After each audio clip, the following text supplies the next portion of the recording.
உலகம் முழுவதும் உள்ள சன்லைஃப் தொலைக்காட்சி நேயர்களே, உங்கள் அனைவருக்கும் வணக்கம்.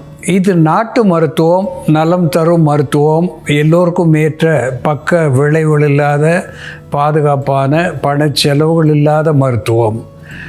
எளிய மருந்துகளை இந்த நிகழ்ச்சியிலே நாம் ஒவ்வொன்றாக பார்த்து பழகி பயன்பெற்று வருகின்றோம். இன்று சில மருத்துவ கருத்துக்களை நாம் தெரிந்து கொள்வோம். பாயினிக்ஸ் டாக்டிலிஃபெரா என்று தாவர பெயராலே சொல்லப்பெறுவது, டேட்ஸ் என்று ஆங்கிலத்திலே சொல்லப்பெறுவது, தமிழிலே பேரீச்சை என்று நாம் அழைப்பது உண்டு. மிக இனிமையான, உடலுக்கு பலமும் நலமும் குருதியை பெருக்கக்கூடிய ஒரு தன்மையும் தரக்கூடியது பேரீச்சை. இந்த பேரீச்சம் பழத்தை கொட்டைகள் நீக்கி மசிய அரைத்து லேகிய பதமாக எடுத்து வைத்து கொண்டு 10க்கு 1 பங்கு அளவு சுக்கு பொடி, தோல் சீவிய சுக்கை பொடித்து 10 பங்கு பேரீச்சை விழுதோடு 1 பங்கு சுக்கு பொடி சேர்த்து வைத்து கொண்டு, பெரியவர்கள் அந்தி சந்தி 1 தேக்கரண்டி அளவும், சிறு குழந்தைகளுக்கு அரை தேக்கரண்டி அளவும் உள்ளுக்கு கொடுப்பதினாலே இது பெராலிசிஸ் என்று சொல்லக்கூடிய பக்கவாதம், பட்சவாதம் என்று நரம்புகளை பாதித்து உறுப்புகளை செயலிழக்க செய்கின்ற வாதத்தை போக்கக்கூடிய ஒன்றாக அமையும். ஆரம்பகால கட்டத்திலேயே இதை நாம் தொடங்கிவிட்டோமே ஆனால் நாளடைவிலே இந்த பக்கவாதத்திலே இருந்து விடுதலை கிடைக்கும். இளம் பிள்ளைகளுக்கு ஏற்படுகின்ற வாதம், இளம் பிள்ளை வாதம், போலியோ மயாலிட்டிஸ் என்று ஆங்கிலத்திலே சொல்லுவார்கள். நன்றாக நடந்து வந்த குழந்தைகள், ஓடி ஆடி விளையாடிய குழந்தைகள் திடீரென காய்ச்சல் வந்து கை கால்கள் செயலிழந்து போவது, குறிப்பாக இடுப்புக்கு கீழே செயலிழந்து போவது, இதற்கு போலியோ வைரஸ் என்கின்ற நச்சு ஒரு காரணமாக விளங்குகிறது. ஆரம்ப கட்டத்திலேயே இந்த பேரீச்சை லேகியம் சுக்கு கலந்து குழந்தைகளுக்கும் கொடுக்கின்ற பொழுது இந்த இளம்பிள்ளை வாதத்திலே இருந்து அவர்களுக்கு நாளடைவிலே குணம் கிடைக்கும் என்பதை சுட்டிக்காட்ட விரும்புகின்றேன். அது மட்டுமல்லாமல் இந்த மஸ்குலார் அட்ராபி, மஸ்குலார் டிஸ்ட்ராபி என்று சொல்லக்கூடிய நவீன மருத்துவத்துக்கு புரியாத நோயாகிய திடீரென செயலிழந்த நிலை, இடுப்புக்கு கீழே செயலிழந்து போதல், கை கால்கள் செயலிழந்து போதல், அவர்களுக்கு கூட இந்த பேரீச்சம்பழம் லேகியம் என்பது நாளடைவிலே நரம்பு மண்டலங்களுக்கு பலம் தந்து உடலுக்கு நலம் தரக்கூடியதாக விளங்கும் என்பதிலே ஐயமில்லை. அன்பான நேயர்களே, குமினம் சைமினம் என்று தாவர பெயராலே சுட்டப்பெறுவது குமின் சீட்ஸ் என்று ஆங்கிலத்திலே சொல்லுகின்ற சீரகம். இந்த சீரகத்தை லேசாக வறுத்து பொடித்து எடுத்துக்கொண்டு அதனோடு சம அளவு உப்பு சேர்த்து சலித்து வைத்து கொண்டு 1 தேக்கரண்டி அளவு காலை, 1 தேக்கரண்டி அளவு மாலை என்று மோரோடோ அல்லது சுடுநீரோடோ உள்ளுக்கு பருகி வருகின்ற நிலையிலே அசீரண கோளாறுகள், புளியேப்பம், பெருத்த ஏப்பம் இவற்றை போக்கக்கூடியதாக பெரியவர்களுக்கு விளங்கும். இதையே அரை தேக்கரண்டி அளவு எடுத்து நீரில் இட்டு காய்ச்சி ஒரு தீநீராக குழந்தைகளுக்கு கொடுக்கின்ற பொழுது அவர்களுடைய வயிற்றிலே சேர்ந்த வாயு, வயிற்று வலி, மந்த பேதி இவற்றையெல்லாம் போக்குகின்ற ஒன்றாக இந்த சீரகமும் உப்பும் விளங்கும் என்பதிலே ஐயமில்லை.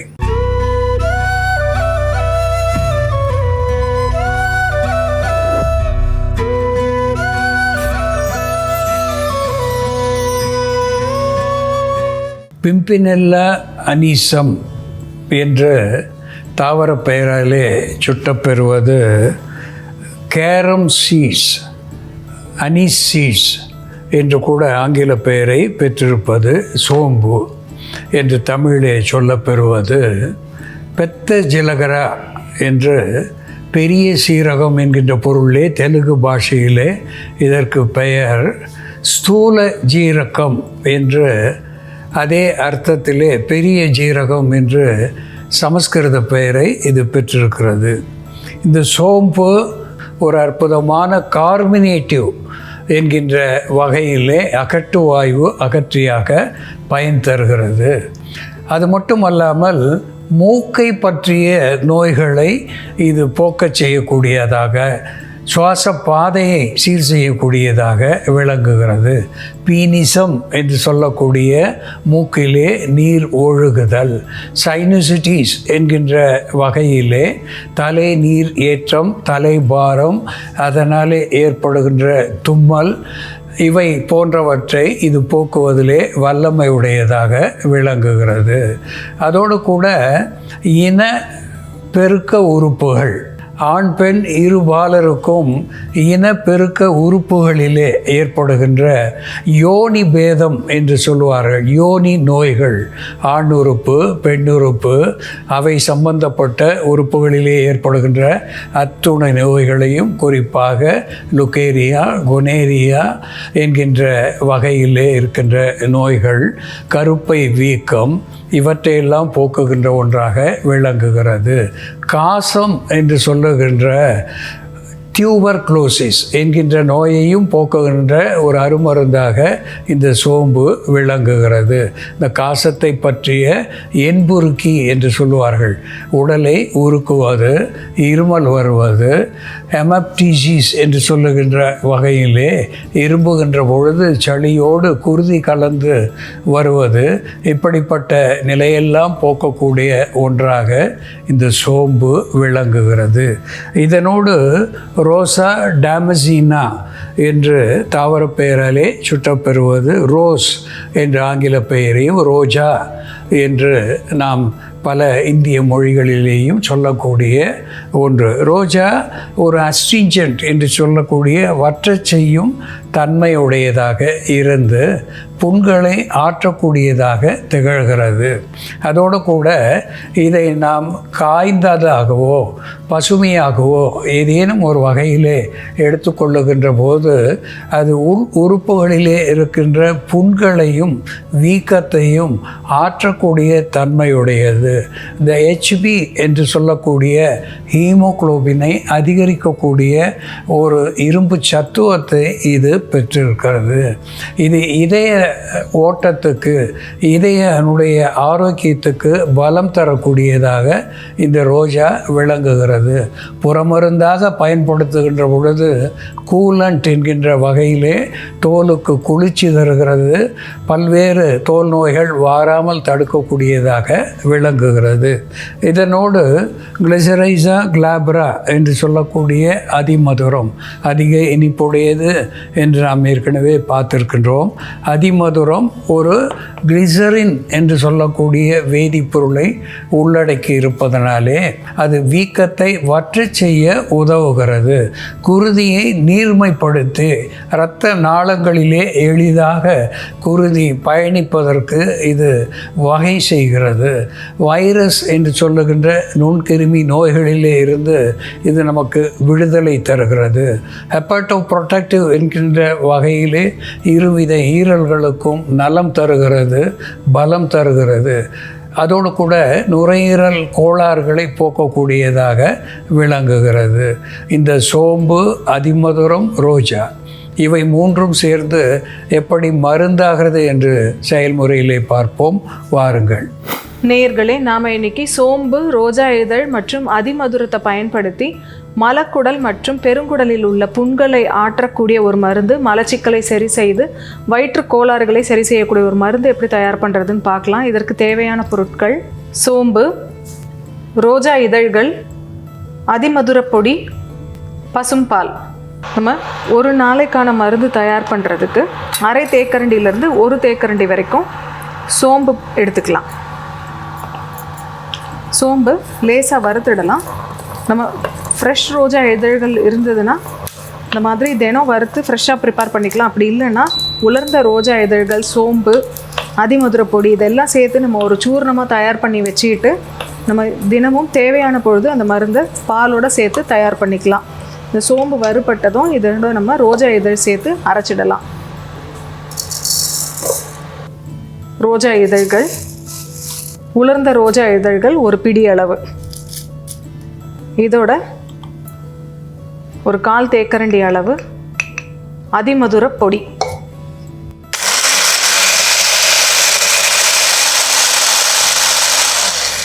இப்போ ஒரு பாத்திரத்தில் கொஞ்சமாக நீர் விட்டுக்கலாம்.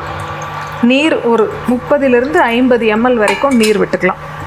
இந்த நீரோட நம்ம பொடி பண்ணி வச்சுருக்க ரோஜா இதழ், சோம்பு மற்றும் அதிமதுர சூர்ணம் இதை அப்படியே சேர்த்துக்கலாம். இது நீண்ட நேரம் கொதிக்க விடாமல் இந்த சூடாக இருக்கிற தண்ணியில் மிக்ஸ் பண்ணிவிட்டு நம்ம உடனே ஸ்டவ் ஆஃப் பண்ணிடலாம். இதோட நம்ம இப்போது காய்ச்சிய பசும்பால் சேர்க்கணும். பசும்பால் சேர்த்து இதை நம்ம வடிகட்டாமல் அப்படியே குடிக்கணும். நம்ம இந்த சூர்ணத்தை இன்னும் நல்லா நைஸாக அரைச்சிட்டோம்னா சலிச்சு கூட எடுத்துக்கலாம், குடிக்கிறதுக்கு கஷ்டம் இல்லாமல் இருக்கும். இதை வடிகட்டாமல் குடிக்கும் பொழுது தான் இதில் இருக்கக்கூடிய டைஜஸ்டிவ் ஃபைபர் நமக்கு முழுமையாக கிடைக்கும். சோம்பில் பார்த்தோம்னா நமக்கு உடலுக்கு நன்மை தரக்கூடிய டயட்ரி ஃபைபர் அதிகமாக இருக்குது. அது ஒரு லாக்ஸேட்டிவாக செயல்பட்டு மலச்சிக்கலை சரி செய்யக்கூடிய மருந்தாகவும் குடலில் உள்ள புண்களை ஆற்றக்கூடிய மருந்தாகவும் செயல்படும். அதே போல் சோம்பில் பார்த்தோம்னா இயற்கையாகவே சோடியம் சத்து, பொட்டாசியம் சத்து, பாஸ்பரஸ் சத்து மற்றும் கால்சியம் சத்து இருக்கிறதுனால இது எலும்புகளுக்கு பலம் தரக்கூடிய மருந்தாகவும் இதயத்திற்கு பலம் தரக்கூடிய மருந்தாகவும் செயல்படும். பொட்டாசியம் சத்து அதிக அளவில் இருக்கிறதுனால தான் நம்ம சோம்பு கஷாயம் வச்சு குடிக்கும் பொழுது நமக்கு சிறுநீர் தாராளமாக கழியும். சிறுநீர் சரியாக போகலன்னா நம்ம சோம்பு கஷாயம் பயன்படுத்துறது வழக்கமாக வச்சுருக்கோம். அதே போல் சோம்பில் பார்த்தோம்னா உடலுக்கு நன்மை தரக்கூடிய எசென்ஷியல் அமினோ ஆசிட்ஸ்னு சொல்லக்கூடிய லூசின், ஐசோலூசின், ட்ரிப்டோஃபான், ஃபினைல் அலலின் போன்ற அமினோ ஆசிட்ஸ் இருக்குது. இந்த அமினோ அமிலங்கள் எல்லாமே எசென்ஷியல் அமினோ ஆசிட்ஸ், அதாவது உணவிலிருந்து மட்டுமே கிடைக்கக்கூடிய அமினோ அமிலங்கள். நம்ம உடலால் அதை தயாரிக்க முடியாது. அந்த அமினோ அமிலங்கள் சோம்பில் அதிகமாக இருக்கிறதுனால நம்ம ரெகுலராக சோம்பை உணவில் பயன்படுத்துறது நல்லது. ரோஜா இதழ்கள், சோம்பு மற்றும் அதிமதுரம், பால் சேர்ந்த இந்த மருந்தை தினமும் இரவு வேளையில் நம்ம பருகிட்டு வரும் பொழுது மலச்சிக்கலை சரி செய்யக்கூடிய மருந்தாகவும் குடலில் உள்ள புண்கள், குறிப்பாக பெருங்குடல் மற்றும் மலக்குடலில் உள்ள புண்களை ஆற்றக்கூடிய மருந்தாகவும் இது செயல்படும். அன்பான நேயர்களே, நாம் உணவு விடுதிக்கு செல்லுகின்ற பொழுது வேண்டிய பொருட்களை எல்லாம் உண்டு விட்டு வெளியே வருகின்ற நிலையிலே அல்லது உண்ணுகின்ற மேஜையின் மேலேயே இந்த சோம்பை சர்க்கரை பாகிலே இட்டு கலந்து வைத்திருப்பார்கள்.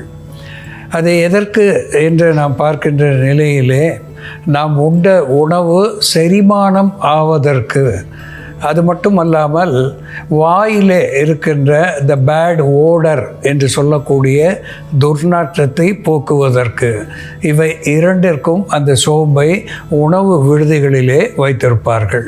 வருகின்ற பொழுது உணவு முடித்த பின்னாலே ஒரு தேக்கரண்டி அளவு அந்த சர்க்கரை பாகிலே இட்ட சோம்பை நாம் மென்று தின்னுவதனாலே த பேட் ஓடர் என்று சொல்லக்கூடிய வாய் துர்நாற்றம், அதற்கு காரணமாக இருக்கின்ற பாக்டீரியாஸ், ஈறுகளுக்கும் பற்களுக்கும் இடையே தங்கி துர்நாற்றத்தை தரக்கூடிய பாக்டீரியாஸ், இவை உற்பத்தி ஆகாமல் இருப்பதற்காகவும் உண்ட உணவினுடைய துர்நாற்றத்தை போக்குவதற்காகவும் அது பயன் தருகிறது. அதோடு கூட அகட்டு வாயு அகற்றி, கார்பனேட்டிவ் என்கின்ற வகையிலே உண்ட உணவு செரிமானம் ஆகாமல் வயிற்று பொறுமல், வயிற்று உப்புசம், வயிற்று வலி இவை வாராமல் தவிர்க்கக்கூடிய ஒன்றாகவும், ஒரு டைஜஸ்டிவ் டானிக் என்கின்ற வகையிலே மலத்தை வெளித்தள்ளக்கூடியதாகவும் இந்த சோம்பு விளங்குகிறது.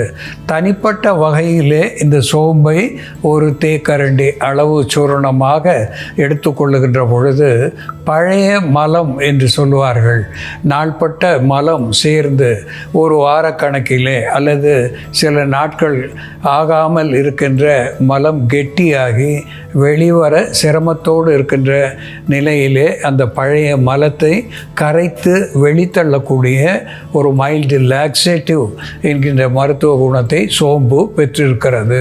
இந்த சோம்போடு அதிமதுரமும் ரோஜாவும் சேருகின்ற பொழுது அவற்றினுடைய நார் சத்துக்கள், ஸ்டிமுலண்ட் என்று சொல்லக்கூடிய தூண்டுவிக்கும் செய்கைகள் இவை சேர்ந்து உடலுக்கு குடலுக்கு ஆரோக்கியமான ஒரு நலத்தை இது தருகிறது.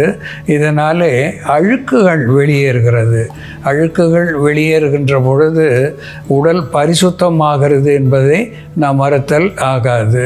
இது சிறுநீரகத்தையும் சீர் செய்கிறது, மலக்குடலையும் சீர் செய்கிறது என்பதை மறத்தல் ஆகாது. அன்பான நேயர்களே, சோம்பு அதனோடு ரோஜா அதிமதுரம் சேர்ந்து எப்படி மருந்தாகிறது என்று நாம் பார்த்து தெரிந்து கொண்டோம்.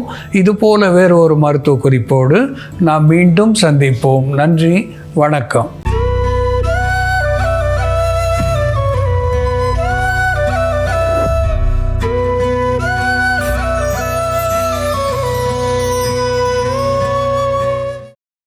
இன்னும் பல வீடியோக்களை காண சன் லைஃப் சேனலை சப்ஸ்கிரைப் பண்ணுங்க.